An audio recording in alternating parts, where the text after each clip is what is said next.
Good to have you join us. If you say forensics, what do you mean? We've only seen it and heard about it in movies when there is a crime, but what really does it mean?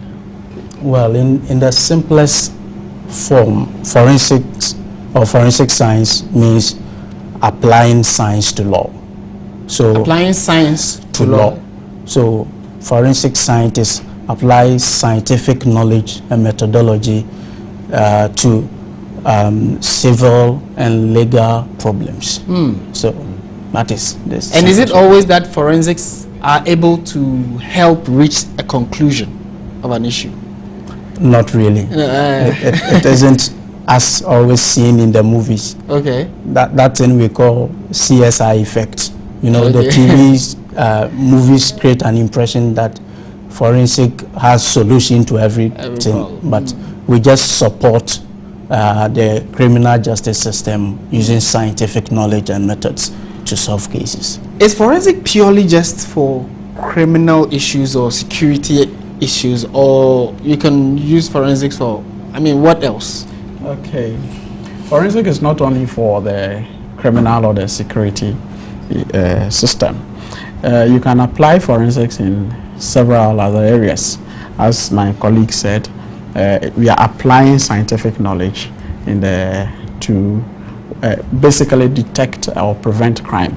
But then if you look at other areas, like for example, in the ports and harbors, you know, when people are importing stuff, and you see, there too you need forensics.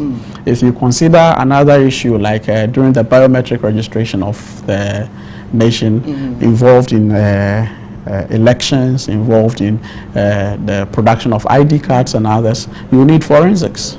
You see, so it's not just for crime detection and prevention, but then in several other aspects of our daily lives, forensics is very much needed. You know, some people I have heard use both words interchangeably. There, some call it biometric data gathering, and then also forensic. Is it the same, or they're totally different?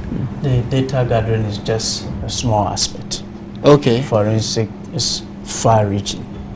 So if you say biometric, it is not necessarily what forensics would do. It is, you take data that could be applied during forensic investigation, but that in itself that does not encompass the whole idea of forensics. It's just a subset. Let's talk about the University of Cape Coast now. Now we're told that the unit has been set up. What has gone into this decision? Okay, thank you very much. We have sat back for some time now and planned this. The idea to set up a department of forensic science was harbored about 6 years ago, and then we had to sit back and plan, develop resources, personnel, and develop our capacity in order to handle the teaching, the research, and the community engagement when it comes to forensics. So we harbored this idea way back 6 years ago, and we have trained personnel, we have acquired equipment in order to train the students. So we have prepared, and then coming back from 6 years, we have seen that the time is ripe now to begin the program. As a matter of fact, we had accreditation to run our BSc Forensic Science program 2 years ago. That was in 2014. The National Accreditation Board came on site to inspect our curriculum, inspect the laboratories we have, and inspect the teaching staff as well, and gave us accreditation to run this program. So as we speak, we have students in the first year who are doing the forensics and forensic science, and then the next round of admission we are going. By the time we do the next round of admission, it means they are progressing to the second year. So it is it also going to run like a regular degree course, 4 years? Exactly. The BSc Forensic Science program is a 4-year degree program, but that is not the only program we intend to run. We are planning to run. We are in talks with the security agencies to run other programs like in sandwich model for them. You know, the security people cannot stay on campus for 4 long years. So what we intend to do for them is to bring the education to them in the form of sandwich models, in the form of distance education. So we are developing curricula for all security agencies and even for the journalists. Yeah, I'm sure I'd like to enroll. You know, those little things intrigue and excite me. Exactly. But how advanced is what we are going to be learning at the University of Cape Coast compared to the other universities around the world that teach this, or other institutions that teach this? Are we at par, or we are just on one level and then we are hoping to grow to another level? I would say we are at par. You know, when we are drawing the curriculum, we want to apply international standards. Okay. We don't just draw for the Ghanaian situation's sake. We want our students to have a good standing internationally. So with all other BSc Forensic Science programs running worldwide, we are very much at par with them. Yes, you wanted to add something? Yeah, like we want to be in an international standard so that our graduates are not just confined to working in Ghana. They could work anywhere else in the world. But you mentioned that forensics do not only focus on issues of security and all of that, but what are the job prospects, or what is there for students who graduate from the study of forensic science at the University of Cape Coast? What can they do when they come out? Probably start their own CSI operations. Yeah, of course there are private people who are engaged in the forensics. One thing we want to equip our students with is the entrepreneur skill, so that the students don't fall on government as it is all the time for employment.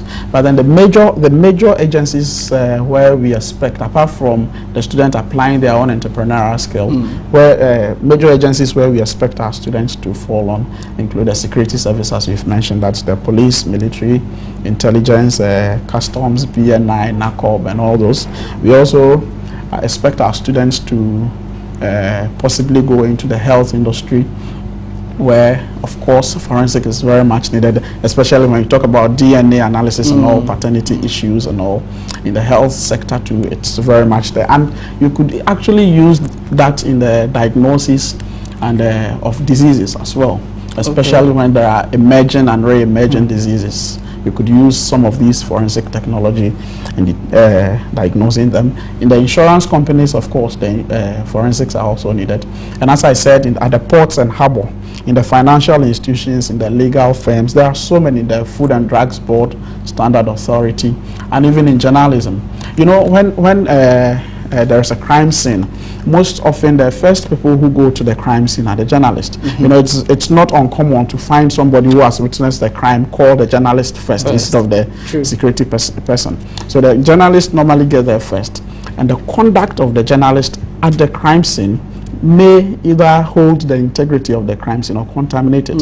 So if the journalist is that does not have much knowledge in forensics, you see that when they get to the crime scene, before the forensic expert gets there, they have contaminated the journalist, and you might even end up incriminating yourself. That's true. Leaving your DNA and fingerprints everywhere at the crime scene, and then who knows, you might end up becoming a suspect.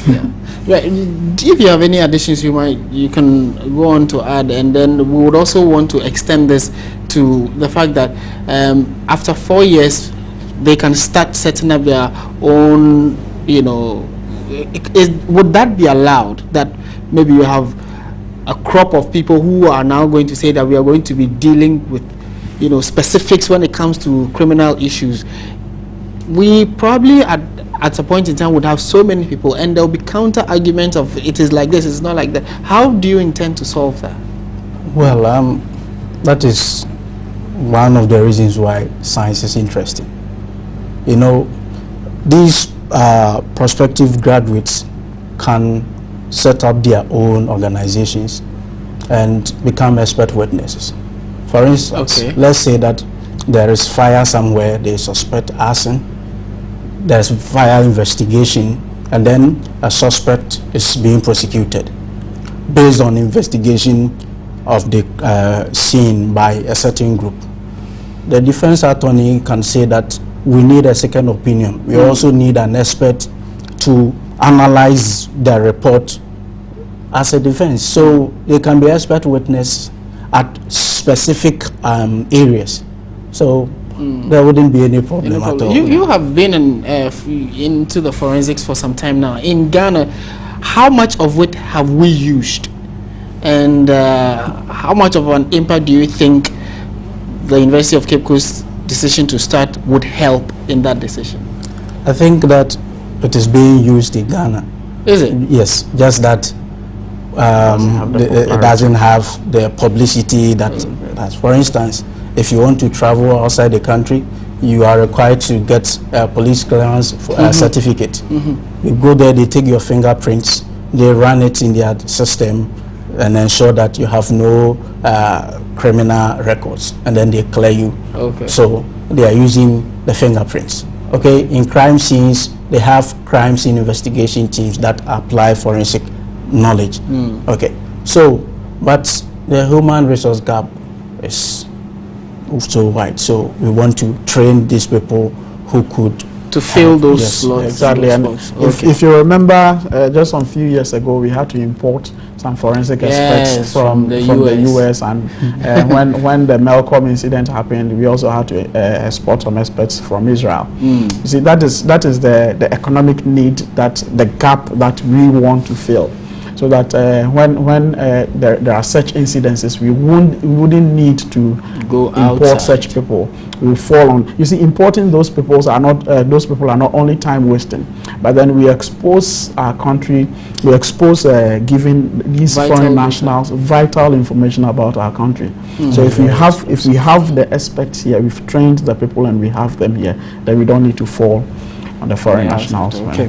All right. I would want to say a big thank you to Dr. Richmond Afuakwa. He is the coordinator of the Forensic Science Department at the University of Cape Coast, and then also Dan Osei-Mensah-Bonsu. He is a forensics expert also with the University of Cape Coast, and they have been telling us about forensics, the need for it, and then also how the University of Cape Coast intends to fill the human resource gap to bring out experts who can help in the forensics gap that has been created in the country over the last few years. So going forward, probably would have our own CSI movie and we'll be able to sort out all those other issues. Yeah, we are beginning CSI Cape Coast. Okay, before certainly. CSI. All right, thank you very much, gentlemen.